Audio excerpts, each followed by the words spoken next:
सुंदर वचनों के लिए हम परमेश्वर का धन्यवाद करें।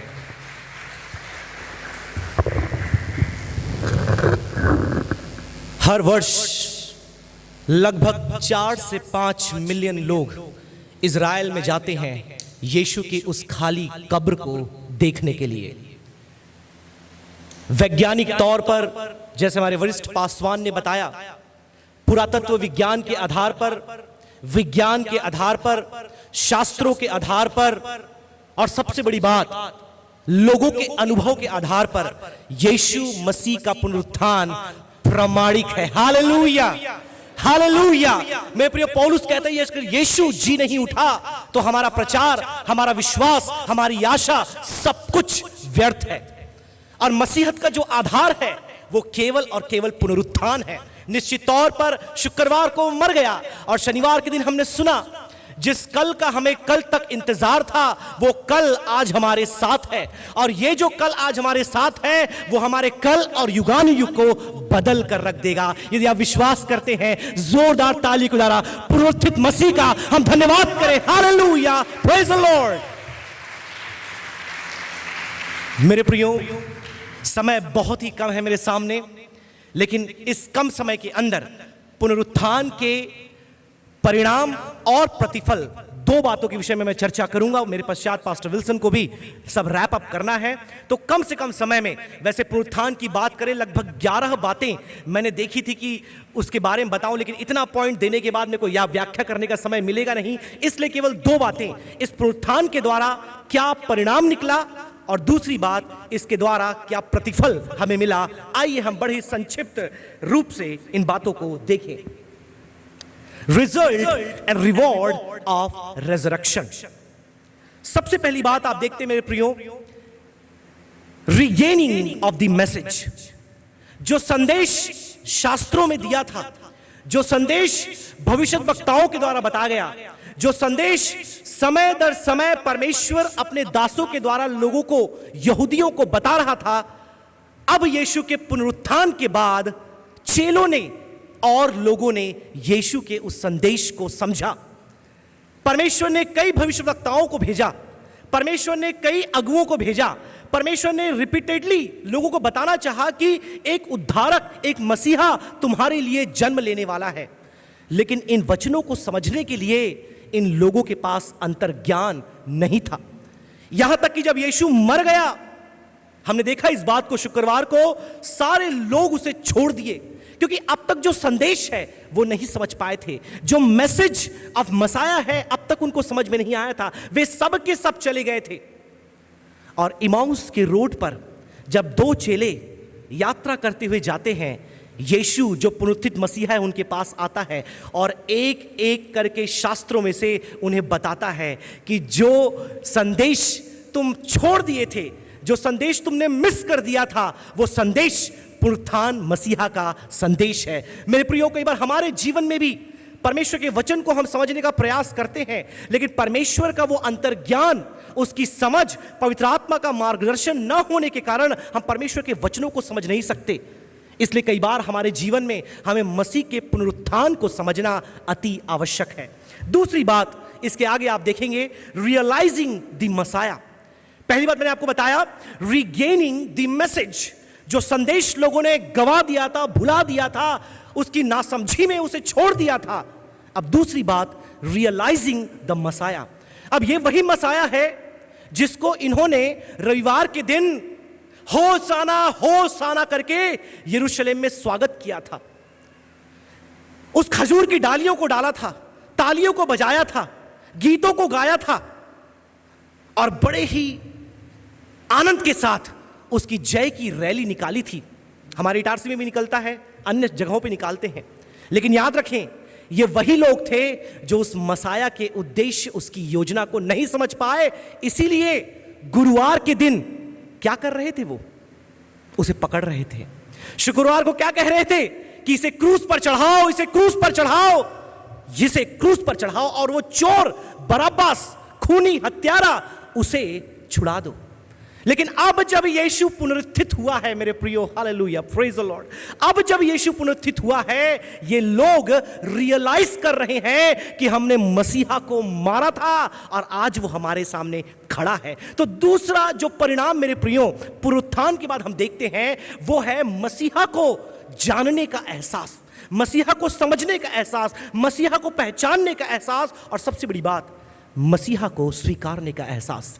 और पौलुस अपने कुरिन्थियों की पत्री में इस बात को बताता है। लगभग यीशु ने पहले मरियम के सामने दिखाई दिया, चेलों के सामने दिखाई दिया, फिर अन्य झुंड के सामने दिखाई दिया, और अंततः लगभग 500 लोगों के सामने वो दिखाई दिया। और लोगों ने एहसास किया, ये 5 लोग नहीं थे, 500 पीपल यीशु को देखा और उस मसीहा को एहसास किया, स्वीकार किया और उसका अनुकरण किया। तीसरी बात, रिसीविंग द मिशन। रिजरेक्शन का जो तीसरा परिणाम है या तीसरा रिजल्ट है वो है रिसीविंग द मिशन। ये मिशन क्या है? सेवकाई जो यीशु ने अपने चेलों को दी थी और उन्हें 2-2 करके गांव-गांव में भेजा था और वचन सुसमाचार करने के लिए बताया था, अब वे उसे भूल चुके थे। शुक्रवार को जब यीशु ने अपने दम को तोड़ा, अंतिम सांस ली, ये सब अपने व्यवसाय में वापस चले गए। लेकिन आप देखते मेरे प्रियो, जब यीशु पुनरुत्थित हुआ और जब वो अपने चेलों को दिखा, उन्हें उसने क्या किया? उस सेवकाई के लिए बुलाहट दी और उन्हें एक मिशन दिया कि अब तुम्हें ये जो पुनरुत्थान का संदेश है जाति जाति, देश देश, नगर नगर, लोगों लोगों के बीच जाकर के सुनाना है और उन्हें चेला बनाकर पिता पुत्र पवित्र आत्मा के नाम से बपतिस्मा देकर के क्या करना है? मसीह के संदेश को प्रसारित करना है। और देखो, जगत के अंत तक मैं सदैव तुम्हारे संग हूं। तो मैं प्रियो, ना केवल अंडरस्टैंडिंग द मैसेज, संदेश को केवल नहीं समझा, वरन मसीहा को पहचाना, उसे ग्रहण किया, पुनः स्वीकार किया। पतरस जैसा व्यक्ति जिसने यीशु का 3 बार इनकार किया, पुनरुत्थित मसीह के सामने वो नतमस्तक हो गया, अपने आप को समर्पित कर दिया और कहा कि तू ही मसीहा है प्रभु, तू जानता है कि मेरे अंदर क्या कमी, क्या घटी है। उसने कहा, मेरे भेड़ों को देख, मेरी कलीसिया को तू चला। आज जो सुसमाचार प्रचार किया जा रहा है, आज जो कलीसिया यहां पर स्थापित खड़ी है, आज आप और मैं जो मसीह की जीवित पत्रियां यहां बैठी है मेरे प्रियो, this is the result of resurrection. यही पुनरुत्थान का प्रमाण है। अब इन 3 बातों को बताते हुए सीधे प्रतिफल क्या है इस रिजरेक्शन का आपको बताते हुए अपने शब्दों को विराम देना चाहूंगा। और मुझे लगता है कि आज के दिन में ये 3 बातें हमारी कलीसिया के लिए बहुत ही महत्वपूर्ण है, क्योंकि कई बार हमारे जीवन में कहीं ना कहीं तकलीफों के कारण, परेशानियों के कारण, निराशाओं के कारण और बीमारियों, जैसे हमारे वरिष्ठ पासवान ने कहा, मनुष्य है इसलिए दुख, परेशानी, पीड़ाएं, बीमारियां आ जाती है। लेकिन पुनरुत्थान का जो प्रतिफल आपको मिला है, आप उसको कभी ना भूलें। 3 बातें आपके बीच में रखना चाहूंगा। सबसे पहली बात, और मैं चाहूंगा कुछ आयतों को हम पढ़ ले, नहीं तो आप बोलेंगे भाई साहब आयत नहीं पढ़े। लूका 24 उसका 52 सबसे पहले हम पढ़ेंगे मेरे प्रियो, which is very very important. लूका 24 उसका 52, Luke chapter 24 and verse number 52।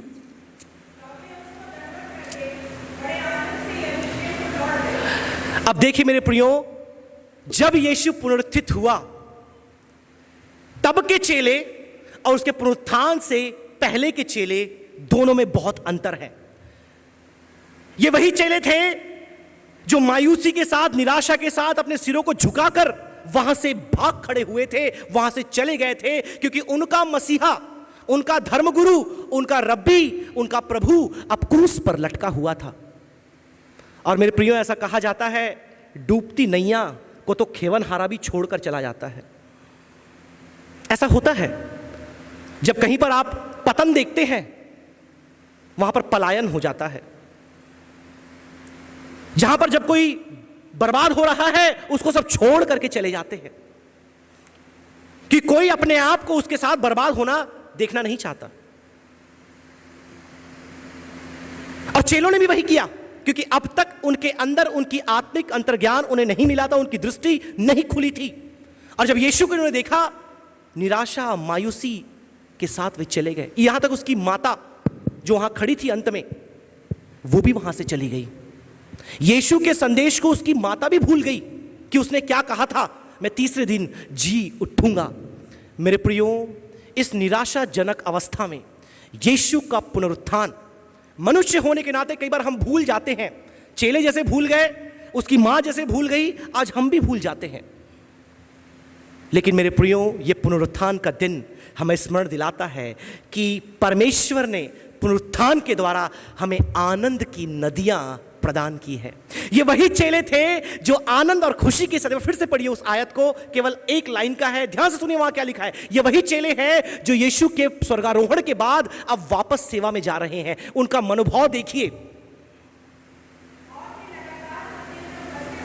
हाँ, वे लगातार, अंग्रेजी में लिखा है, with great Joy they went back rejoicing and praising God. आज जब उसके भवन में आए हैं, पुनरुत्थान को हम स्मरण कर रहे हैं प्रियो, प्रश्न हमारे सामने है, क्या हम यहां पर दुख के साथ जब आए हैं, क्या हम दुख और मायूसी के साथ वापस जाएंगे? ये पुनरुत्थान का जो आनंद है, ये आनंद की नदी है, क्या हमारे जीवन में फूट निकलेगी? अपने जीवन के दुखों के बीच, परेशानियों के बीच, मायूसी के बीच, क्या मसीह का आनंद आपके अंदर है?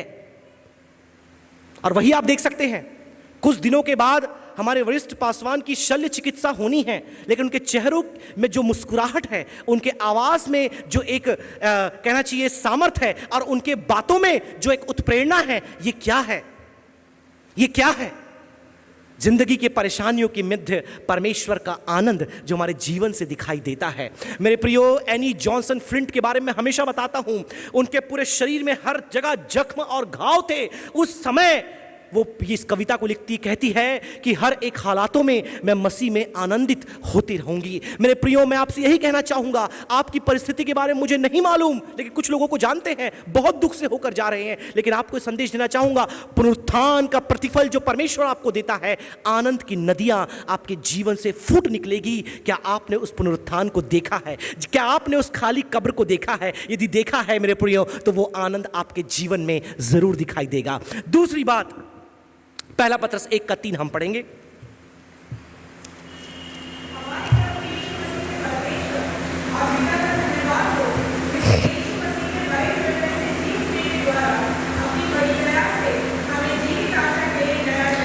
आमेन, हालेलुया।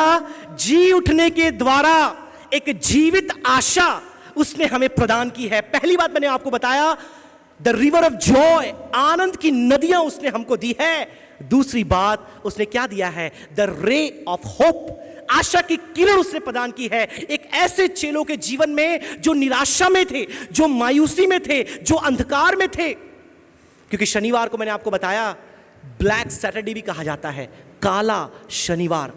मतलब सब कुछ निराशा, सब कुछ मायूसी, और कुछ कलीसियाओं में तो काला कपड़ा पहन करके लोग आते शनिवार को, क्योंकि यीशु मर गया। लेकिन उसका पुनरुत्थान हमारे जीवन में एक नई आशा को देता है। और ये वही चेले थे जो कल तक यीशु का इनकार कर रहे थे ताकि वो मरे नहीं, क्योंकि यीशु तो क्रूस पर चढ़कर मरने वाला है, कम से कम अपना जीवन तो बचा लो। लेकिन अब जब पुनरुत्थित मसीह को वो देख रहे हैं, उसके लिए मरने को तैयार है। हेलो, कई बार आप ये बात सोचते होंगे कि कलीसिया को इतना सताया जा रहा है, पासबानों को इतना मारा जा रहा है, फिर भी ये प्रचार करना क्यों नहीं छोड़ते? फिर भी ये वचन सुनाना क्यों नहीं छोड़ते? फिर भी ये कलीसिया स्थापित करना क्यों नहीं छोड़ते? फिर भी ये बाइबल लेकर के प्रचार करना क्यों नहीं छोड़ते? मेरे प्रियो, जो उस मसीह की आशा को अपने अंदर रख छोड़ा है, वो उस मसीह के प्रचार को करना कभी नहीं छोड़ सकता। हालेलुया। उसकी जिंदगी में जितनी भी निराशा क्यों ना आ जाए, उसको मालूम है एक दिन मसीह मुझे पुनरुत्थित करेगा। हालेलुया। एक दिन आएगा जब परमेश्वर उसकी कलीसिया का पुनरुत्थान करेगा, और वो दिन महिमामय दिन होगा मेरे प्रियो। और ये आशा आपके और मेरे अंदर परमेश्वर प्रदान करता है। कैसे प्रदान करता है? पुनरुत्थान के द्वारा, एक रे ऑफ होप, आशा की किरण। यदि आप ऐसा सोच रहे हैं कि कल क्या होगा मुझे नहीं पता, आपको ये लग रहा होगा कि कल का दिन मेरे लिए क्या समस्या लेकर आएगा मुझे नहीं पता, मैं अपनी जिंदगी के अंतिम चरण में आ पहुंचा हूं, अब next chapter of my life I am not sure about. मैंने कल इस बात को कहा था, सारे धर्मगुरु, शास्त्री, यहूदी, फरीसी, हन्ना, कैफा, जो सैनिक रोमी साम्राज्य के, पिलातुस, हेरोदेस, जितने भी लोग हैं, वे अब सब आनंद मना रहे थे और जश्न मना रहे थे कि यीशु तो मर गया और कब्र में सील कर दिया गया। ना केवल मर गया वरन कब्र में सील कर दिया, बंद कर दिया गया और रोमी सैनिकों को तैनात कर दिया गया। और अब कोई आशा नहीं है उस मसीहा के वापस आने की। उन्होंने ये सोच लिया था। और ना केवल वो वरन अंधकार की ताकतें, मध्य आकाश की प्रधानताएं, शैतान और उसकी सेना खुशी मना रहे थे कि यीशु को हमने कब्र में सुला दिया। लेकिन मेरे प्रियो, उन्हें मालूम नहीं कि कल अभी बाकी था। और जब वो कल आया, वो कब्र का पत्थर लुढ़क गया। मैंने वही कहा कि लगभग लाखों लोग यरूशलेम में उस खाली कब्र को देखने के लिए जाते हैं। गैरी हैबरमास, जो रिजरेक्शन के मेन स्ट्रीम स्कॉलर हैं, उन्होंने लगभग 2000 पेपर्स, 2200 पेपर्स, 2200 पेपर्स, 2000 पेपर्स लिखे, रिसर्च पेपर, और प्रमाणित किया कि यीशु का पुनरुत्थान वैज्ञानिक तौर पर प्रमाणित है। उनके साथ जो लिकोना दूसरे स्कॉलर हैं, हार्वर्ड के, ऑक्सफोर्ड के एक और स्कॉलर है, वो कहते हैं among all the facts of the Bible the most verifiable fact, प्रमाणित किया जाने वाला तथ्य जो है वो मसीह का पुनरुत्थान है। जब लोग आपसे आकर कहें कि यीशु तो जिंदा नहीं हुआ, उसकी देह को चुरा लिया गया, जब लोग आपसे आकर कहें यीशु मरा ही नहीं, वो तो वहां बेहोश हो गया था, उन्हें कह दें कि जो आशा मसीह ने मुझे दी है तुम मुझे उससे भटका नहीं सकते। हालेलुया। एक दिन आएगा बादलों पर मेरा यीशु मुझे लेने के लिए और मैं उसके साथ उठा लिया जाऊंगा। तो ना केवल मेरे प्रियो, आप देख सकते हैं उसने हमें अपने आप में एक आनंद दिया, आशा दी। तीसरा and important, he gave us rise in glory. वह हमें महिमा में उठाने के लिए तैयार कर रहा है। पढ़िए पहला कुरिन्थी 15:43, ये बोलकर अपने शब्दों को मैं विराम देना चाहूंगा। पहले कुरिन्थियों की पत्री 15 अध्याय उसकी 43 वचन। 1 Corinthians 15 वर्स नंबर 43। वह अनादर के साथ बोया जाता है और तेज के साथ जी उठता है, निर्बलता के साथ बोया जाता है और सामर्थ के साथ जी उठता है। मेरे प्रियो, मैं पढ़ना चाहूंगा इस आयत को अंग्रेजी में, जहां पर वो शब्द आया है, मैं चाहूंगा जिस पर हम सब आज जोर दें। महिमा शब्द आया मैडम उस अनुवाद में, आपने जो पढ़ा? नहीं आया। एक मेरे पास अनुवाद है, मैं इसमें से पढ़ना चाहूंगा, ध्यान से सुनिएगा। जो बोया जाता है वह दीनहीन है, जो बोया जाता है वो दीनहीन है, जो जी उठता है वो महिमावंत है। जो बोया जाता है वो दीनहीन है और जो जी उठता है वो महिमावंत है। जो बोया जाता है वो दुर्बल है और जो जी उठता है वो शक्तिशाली है। Praise the Lord. मेरे प्रियो, आज के इस पुनरुत्थान के दिन में तीसरा प्रतिफल जो आपको मिला है इज राइज इन ग्लोरी, कि आपका पुनरुत्थान जब होगा वो महिमा में होगा। लेकिन उससे पहले याद रखें, 2 शब्द वहां पर लिखा है। वो जब बोया जाता है दीनहीन है और वह दुर्बल है। ये शरीर, आप कितना भी अच्छा फल खा लें, कितने भी अच्छे मेवे खा लें, कितना भी मल्टीविटामिन्स की गोली आप खरीद के रख लें। मुझे याद आता है कोविड के समय यही मल्टीविटामिन गोली जो 5 रुपए में मिलती थी, एक गोली 25 रुपए मिल रही थी, एक गोली विटामिन सी और जो दूसरा कॉम्पोजिशन उसके साथ रहते हैं। मैं बोला ये क्या हो रहा है भाई, मुझे नहीं चाहिए था। हमारे फैकल्टी में एक बीमार पड़ गए थे, उनके लिए लेने के लिए मैं गया था। मैं बोला ये क्या हो रहा है, इतना महंगा, सर मिल नहीं रहा है। मैं बोला डोलो 650, 5 मेडिकल में गया, तब जाकर 6वें मेडिकल में मिला। मैं बोला क्या हो रहा है, सर मिल नहीं रहा है। लोग ले लेकर घर में गोडाउन पर आकर के रखे हैं। अच्छा मेरे प्रियो, इस शरीर का आप जितना चाहे जतन कर लें, जितना इसको संभाल लें, एक दिन आएगा जब आप दुर्बल और कमजोर हो जाएंगे। एक दिन आएगा जब मृत्यु आपके द्वार पर दस्तक देगी। एक दिन आएगा जब वही शैया जिस पर आज आप आराम से सोते हैं वो आपको चुभने लगेगा। एक दिन आएगा यही सूरज की किरण जो आपको आशा की एक किरण दिखाती है, आपके आंखों में चौंधियाने लगेंगे। एक दिन आएगा जिन कानों से आप इस संदेश को सुन रहे हैं आपको कुछ सुनाई नहीं देगा। एक दिन आएगा जिन पैरों से आप दौड़ रहे हैं आपके लिए खड़ा हो जाना भी मुश्किल हो जाएगा। लेकिन इन तमाम अवस्थाओं में, इन तमाम परिस्थितियों में, इन तमाम एहसासों में याद रखना एक दिन आएगा जब आप मर भी जाएं तो आपको महिमा में मेरा यीशु जीवित करेगा। Hallelujah, praise the Lord. आपके जिंदगी के परेशानियों के मध्य, आपकी बीमारियों के मध्य, आपकी निराशाओं के मध्य, आपकी तन्हाई के मध्य, आपके अकेलेपन के एहसास के मध्य, मैं आपको बताना चाहूंगा यीशु आपके लिए मरा और आपके लिए जी उठा। और एक दिन आप भी यदि उसमें ईमान रखते हैं, इत्मीनान रखते हैं, आप भी उसके साथ एक दिन जी उठेंगे। मेरे प्रियो, बहुत सी बातें हैं बताने के लिए, लेकिन आज जब आप इस भवन में आए, मुझे मालूम नहीं किस एहसास के साथ आए, किस भाव के साथ आए, किस विचार के साथ आए। मुझे पता है कुछ जवान अपने फ्यूचर स्टडीज़ को लेकर के चिंतित हैं, कोई कॉम्पिटिटिव एग्जाम्स के लिए तैयारी कर रहे हैं, कुछ अपने रिजल्ट का इंतज़ार कर रहे हैं। उन्हें पता नहीं कल क्या होगा, उन्हें मालूम नहीं कल क्या होने वाला है। कई लोग अपने लाइफ में एक नेक्स्ट चैप्टर को देखना चाहते हैं। कई लोग का विवाह हो चुका है लेकिन वहाँ पर भी कुछ आशीषों की तलाश कर रहे हैं। कई लोगों की पढ़ाई हो चुकी है लेकिन एक उत्तम नौकरी की तलाश कर रहे हैं। कई लोगों के परिवार में तंगहाली है, अशांति है। मुझे पता है कलीसिया आ रहे हैं, प्रार्थना कर रहे हैं, लेकिन फैमिली में पीस नहीं है। कहीं ना कहीं एक प्रकार की अशांति, मायूसी है।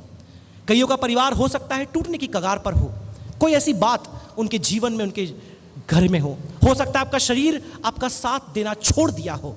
कई दवाई, कई डॉक्टर, कई लोगों से आप मिल चुके हैं, लेकिन याद रखें इस पुनरुत्थित मसीह ने चमत्कार, चिन्ह और छुटकारा किया। और सबसे बड़ा चमत्कार मैं ये मानता हूं, among all the miracles Jesus has done, the greatest miracle is the miracle of resurrection। क्योंकि इन लोगों ने सब कुछ देखा होगा लेकिन एक चमत्कार जो किसी ने देखा नहीं, क्योंकि आज तक हर एक की कब्र पाई जाती है। बड़े से बड़ा अगुआ, बड़े से बड़ा धर्मगुरु, बड़े से बड़ा नबी, सबका मकबरा, कब्र या कहें उनकी शमशान घाट में अस्थियां पाई जाती है, लेकिन आज भी जिसका कब्र खाली है वो मेरा यीशु है। जोरदार तालियों के द्वारा उस यीशु का हम धन्यवाद करें। प्रभु इन वचनों के द्वारा आपको बहुतायत से आशीष दे। आगे का समय मैं पास्टर विल्सन को देना चाहूंगा। आइए हम जोरदार तालियों के बीच परमेश्वर के दास पास्टर विल्सन का इस मंच पर स्वागत करें।